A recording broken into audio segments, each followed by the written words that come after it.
Good evening, students. This is Divyajyoti Srivastav, and this is biology of class 9th. So, in previous videos, we have completed till plastids. हमने Golgi apparatus, lysosome, endoplasmic reticulum, mitochondria और plastids तक पढ़ लिया था. देखिए अब इसके बाद हमारा ये इस चैप्टर का लास्ट वीडियो होगा, क्योंकि इस चैप्टर में केवल 2 टॉपिक्स बच गए हैं. पहला vacuoles and the second and most important topic is cell division. तो स्टार्ट करते हैं वैक्यूल्स से. देखिए वैक्यूल्स क्या होते हैं. वैक्यूल्स आपके प्लांट्स और एनिमल्स दोनों में प्रेजेंट होते हैं. ठीक है, प्लांट्स में बड़े होते हैं और एनिमल्स में ये छोटे होते हैं. ठीक है, और या आप ये भी कह सकते हैं कि एनिमल्स में क्या होते हैं, ये टेम्प्ररी होते हैं, मतलब जब ज़रूरत होती है तो बन जाते हैं फिर ख़त्म हो जाते हैं, लेकिन प्लांट्स में परमानेंट होते हैं. अच्छा देखिए यहाँ पर दिया हुआ है vacuoles are small sized in animals cells which while plant cell have very large vacuoles. ठीक है, प्लांट सेल में वैक्यूल्स जो होते हैं वो लार्ज होते हैं. ठीक है, उसके बाद देखिए इनका काम क्या होता है, ये क्या स्टोरेज सैक की तरह वर्क करते हैं. किसकी तरह? स्टोरेज सैक्स की तरह. मतलब कि वैक्यूल्स जो हैं वो कुछ ना कुछ स्टोर करने का काम करते हैं. क्या स्टोर करने का काम करते हैं? ये कई तरह के एमिनो एसिड्स, शुगर्स और ऑर्गेनिक एसिड्स, प्रोटीन्स, ठीक है, ये सारी चीज़ें क्या करते हैं, कंटेन करते हैं. ठीक है, या अपने अंदर स्टोर करते हैं. देखिए यहाँ पे आपको अंडरलाइंड सेंटेंस दिख रहा होगा. In single celled organism like amoeba the food vacuole contains the food item that amoeba has consumed. क्या कह रहा है? Single cell organism. Single cell आपने पढ़ा यूनिसेलुलर, जिसमें एक सेल हो. ठीक है, तो अमीबा क्या होता है, एक सेल होता है उसमें. तो अमीबा का जो फूड वैक्यूल होता है वही सारे फूड आइटम्स कंटेन करता है, जिसमें जो अमीबा क्या करता है, कंज्यूम करता है. ठीक है, या जिससे अमीबा अपना न्यूट्रेंट लेता है. देखिए इसको अंडरलाइंड इसलिए किया गया है because this will help in the exercise. आपके क्वेश्चन में भी ये क्वेश्चन इससे रिलेटेड पूछा गया है, तो वो आपको हेल्प करेगा. ठीक है, देखिए अब हमारा नेक्स्ट टॉपिक होगा सेल डिवीज़न. ठीक है, तो सेल डिवीज़न एक बहुत इम्पॉर्टेंट टॉपिक है, आपके लिए थोड़ा सा नया होगा, लेकिन कोई बात नहीं, नई चीज़ें जानकर ही आगे बढ़ा जा सकता है. तो स्टार्ट करते हैं. देखिए सेल डिवीज़न का मतलब होता है कोशिका विभाजन. ठीक है, डिवीज़न का मतलब आपने पहले भी सुना है. डिवीज़न का मतलब क्या होता है? डिवाइड आप करते हो मैथ में, क्या करते हो, बांटते हो ना, विभाजित करते हो, वही इसमें भी है. ठीक है, देखिए क्या है, new cells formed in organism in order to grow to replace old dead and injured cell and to form gametes required for reproduction. देखिए सेल डिवीजन क्यों किया जाता है.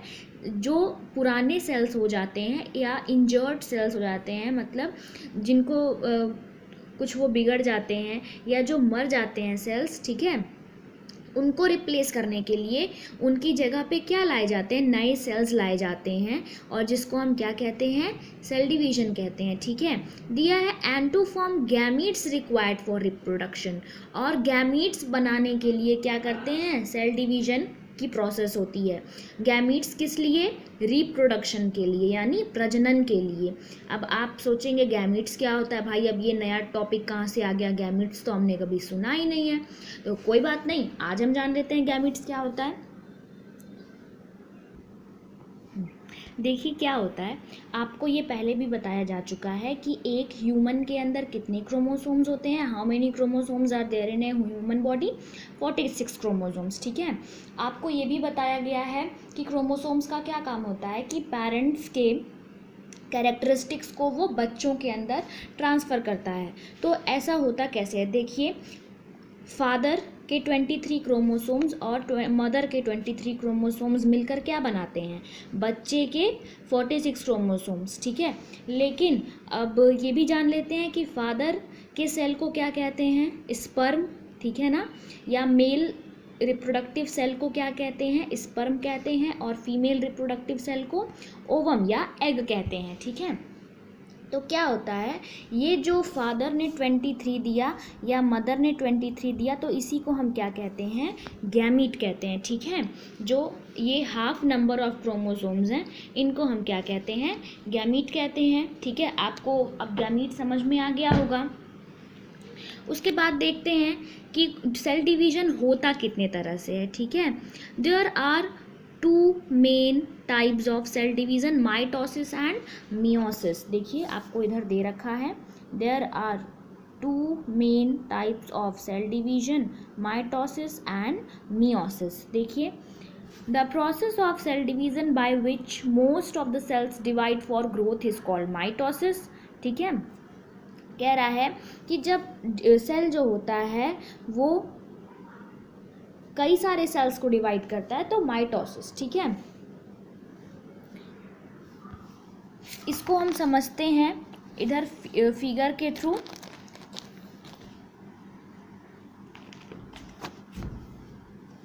देखिए, ये आपका एक क्रोमोसोम है। ठीक है, इसमें कितना है, 46 क्रोमोसोम्स हैं ये। ठीक है, तो अब ये क्या करेगा, पहले अपने आप को रेप्लिकेट करेगा। देखिए आप यहाँ जो फिगर देख रहे हैं ना, यहाँ पे 4 दिख रहा है ना आपको, 4 क्रोमोसोम, तो ये क्या किया है, डायरेक्टली आपको रेप्लिकेट करके दिखाया है, ये ऊपर का नहीं दिखाया है। तो रेप्लिकेशन क्या होता है, आपने फोटोकॉपी या जेरोक्स का नाम सुना होगा। ठीक है, तो क्रोमोसोम्स भी क्या कर लेते हैं, अपने आप को रेप्लिकेट कर लेते हैं। ठीक है, या अपने आप की फ़ोटोकॉपी कर लेते हैं, तो उसी को हम डीएनए रेप्लिकेशन बोलते हैं। ठीक है, तो यहाँ पे 2 थे, रेप्लिकेट करके क्या किया, 4 किया।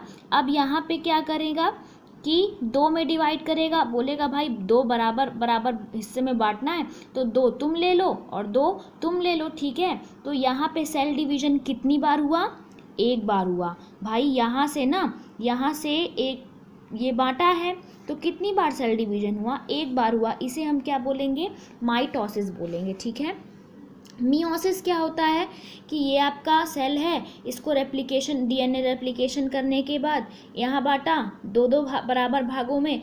अब ये भी क्या करेगा, डिवाइड करेगा। ठीक है, तो अब तो 2 ही हैं, तो ये बराबर कितने भागों में बांटेगा, 1-1, मतलब 1 यहाँ पे, 1 यहाँ पे, फिर 1 यहाँ पे, 1 यहाँ पे। तो यहाँ पे सेल डिवीजन कितनी बार हुआ, 2 बार हुआ। ठीक है, आप यहाँ पे देख लीजिए कि यहाँ पे आपको 4 क्रोमोसोम्स दिख रहे हैं। ठीक है, फिर यहाँ पे ये आपको क्रोमेटिड्स दिख रहे हैं। ठीक है, देखिए जब आपको ऐसा फिगर दिखेगा, ठीक है, तो ये आपका क्रोमोसोम होता है। ठीक है ना, और जब इसी का केवल एक पार्ट आपको दिखाई देगा इस तरह से, ठीक है, जब केवल इस तरह से दिखाई देगा तो ये क्या होगा, क्रोमेटिड होगा। ठीक है, तो ये क्या है, क्रोमेटिड्स हैं। तो अगर आप इनको ऐड करोगे तो 2 ही तो क्रोमोसोम्स होंगे, तो 4 से 2 किया, इधर माइटोसिस, और ये क्या किया, ये यहाँ एक बार यहाँ डिवाइड किया और फिर दूसरी बार यहाँ डिवाइड किया, तो ये कितनी बार डिवाइड हो रहा है,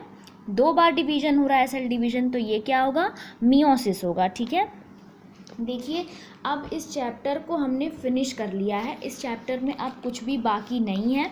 आपको नोट्स इस चैप्टर के जल्द से जल्द ऋषिकुल विद्यापीठ के ऐप पे मिल जाएंगी। आप नोट्स अपनी नोट्स बना लीजिएगा ज़रूर से।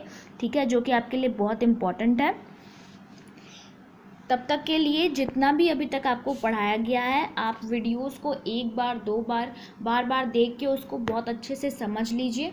ठीक है, टिल देन स्टे ब्लेस्ड।